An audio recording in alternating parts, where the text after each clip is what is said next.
জয় Bajrangbali. Hello, good morning.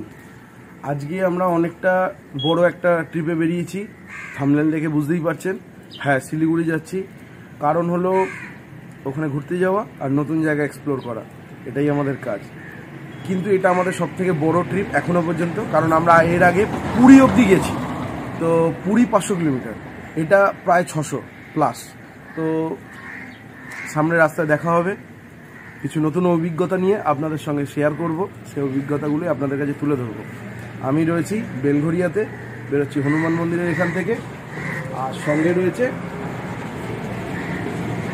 Debangshu আর সুস্মিতা, ক্যামেরায় রয়েছে সুস্মিতা।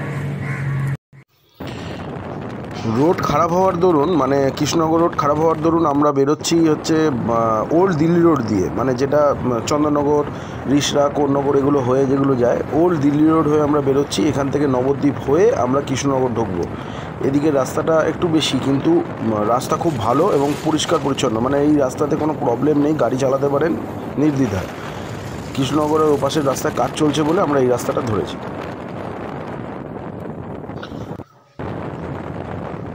এখনও পর্যন্ত যা এসছি, রাস্তার কন্ডিশন খুবই ভালো, পরিষ্কার, এবং রাস্তার কোনো দিকে কোনো রকম ঝামেলা নেই। জ্যামজটটাও খুবই কম। এখন বেলার দিকে কি হয় আমি বলতে পারবো না, তবে ভোরের দিকে বেরিয়েছিলাম যেহেতু রাস্তাঘাট খুবই ভালো।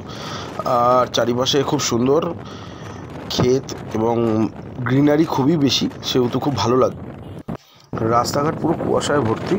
এখন রোদ্দুরের সেরকম তেজ নেই, প্রচুর কুয়াশা চারিদিকে, রাস্তাঘাট একদম আবছা হয়ে রয়েছে।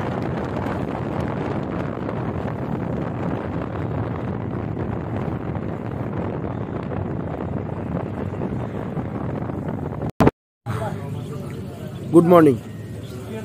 এখন 9:35 বাজে।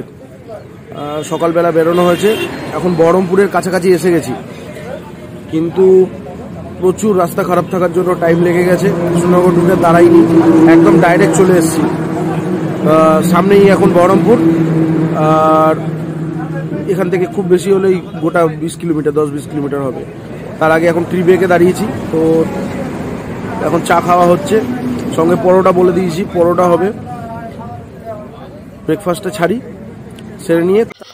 আর ভালো কথা, রাস্তাঘাট খারাপ বলতে নবদ্বীপ অবধি রাস্তা ভালো, নবদ্বীপ থেকে কৃষ্ণনগর পার হতে ওইটুকুনি সময়টা প্রচুর টাইম লেগে গেল, তাই বললাম। এখন বহরমপুর ক্রস করে গেছি, এবার ফারাক্কার দিকে যাব।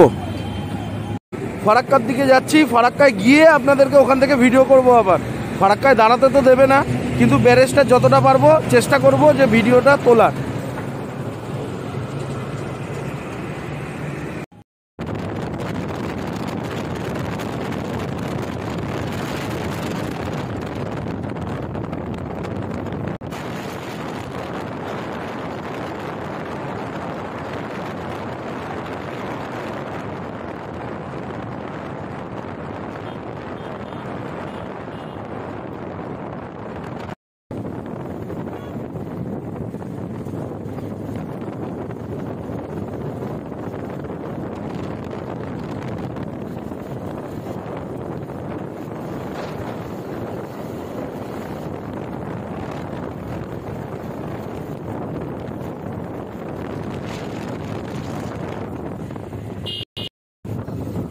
আমরা ফারাক্কা ঢুকে গেছি, কিন্তু এখানে বাইক দাঁড় করাতে পারবো না, কারণ এখানে পুরো আর্মি প্রোটেক্টেড এরিয়া থাকে। এখানে দাঁড়িয়ে যদি ভিডিও করি, এখানে ভিডিও করতে দেবে না। সেই জন্য আমরা অন রানিংই রয়েছি, আপনাদেরকে দেখাচ্ছি। দেখুন, ফারাক্কা পুরো কুয়াশায় ঢাকা রয়েছে, এই জন্য কিছু দেখতে পাওয়া যাচ্ছে না। জাস্ট ভিডিও করছি, রানিং অবস্থাতেই ভিডিও করছি, তো এনজয়।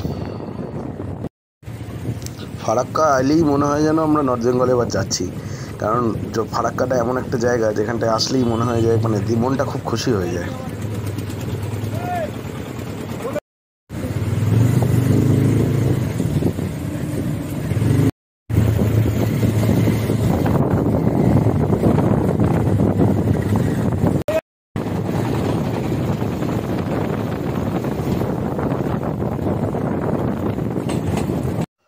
ব্রিজ এবার শেষ হলো, এবার আমরা এগোচ্ছি মালদার দিকে। চারিদিকে সর্ষের চাষ হয়ে রয়েছে, দেখতে খুব সুন্দর লাগছে। এই হলো মালদা টাউন ঢোকার রাস্তা, আর সোজা আমরা ডান দিক দিয়ে চলে যাচ্ছি মালদা বাইপাস। মালদা বাইপাস হয়ে ডাইরেক্ট কিষানগঞ্জ ঢুকবো। অনেকটাই চলে এসেছি, এখন প্রায় উত্তর দিনাজপুর। এখন নিয়ে নেওয়া হয়েছে বিরিয়ানি। আমরা এখন বিরিয়ানি নিয়েছি, বিরিয়ানি খাচ্ছি, সঙ্গে রয়েছে চাটনি, গ্রিন চাটনি, স্যালাড। টেস্ট খুবই ভালো।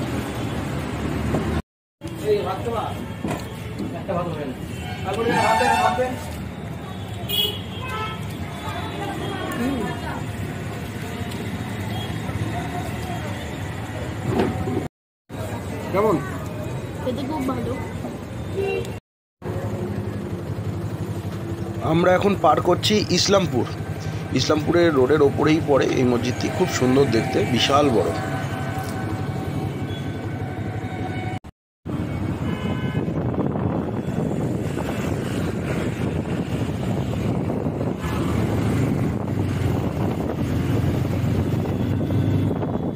শিলিগুড়ি আর কাছাকাছি 100 কিলোমিটার হবে, বেশি দূর নয়।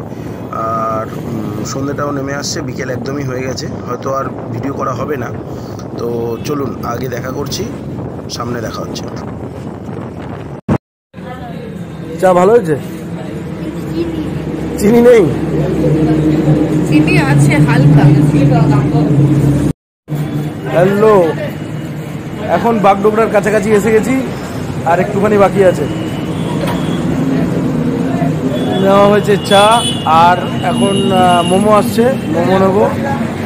এই খেয়ে দিয়ে এখন এখান থেকে বাড়ি, তারপর বাড়ি গিয়ে দেখাচ্ছি। হ্যালো, 9টা বেজে গেছে, বাড়িও পৌঁছে গেছি অনেকক্ষণ। এখন শিলিগুড়িতে রয়েছি। এখন 25শে ডিসেম্বরের কেক কাটা হবে। এই যে কেক। আর এই বাবু মা বাবু।